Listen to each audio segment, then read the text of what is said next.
But nothing in the past year has put on display the Chinese Communist Party's antipathy to liberty so much as the unrest in Hong Kong. Hong Kong has served as an important gateway between China and the wider world for 150 years. Hong Kong is one of the freest economies in the world, with strong, independent legal institutions and a lively free press, and it's home to hundreds of thousands of foreign residents. Hong Kong is a living example of what can happen when China embraces liberty.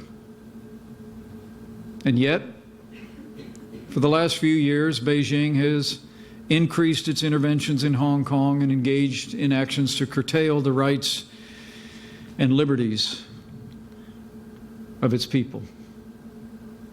Rights and liberties that were guaranteed through a binding international agreement of one country, two systems.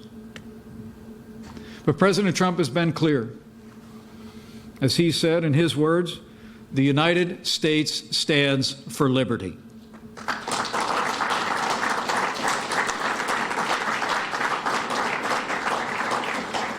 We respect the sovereignty of nations. But America also expects Beijing to honor its commitments. And President Trump has repeatedly made it clear that it would be much harder for us to make a trade deal if the authorities resort to the use of violence against protesters in Hong Kong.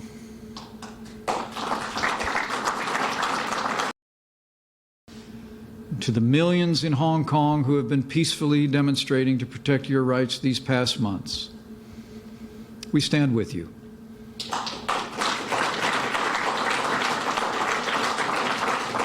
We are inspired by you, and we urge you to stay on the path of nonviolent protest.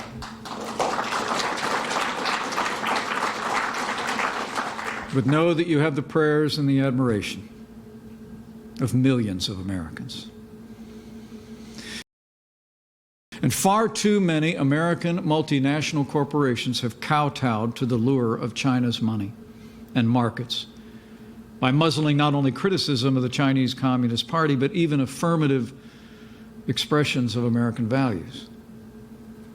Nike promotes itself as a so-called social justice champion. But when it comes to Hong Kong, it prefers checking its social conscience at the door.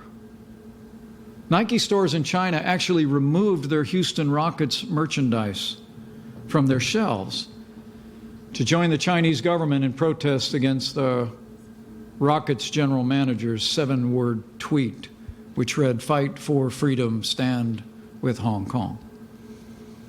And some of the NBA's biggest players and owners who routinely exercise their freedom to criticize this country lose their voices when it comes to the freedom and rights of the people of China. In siding with the Chinese Communist Party and silencing free speech, the NBA is acting like a wholly owned subsidiary of that authoritarian regime. A progressive corporate culture that willfully ignores the abuse of human rights is not progressive, it is repressive.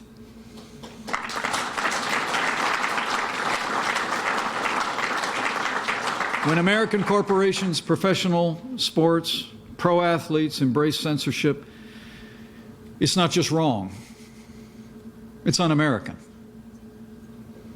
American corporations should stand up for American values here at home and around the world.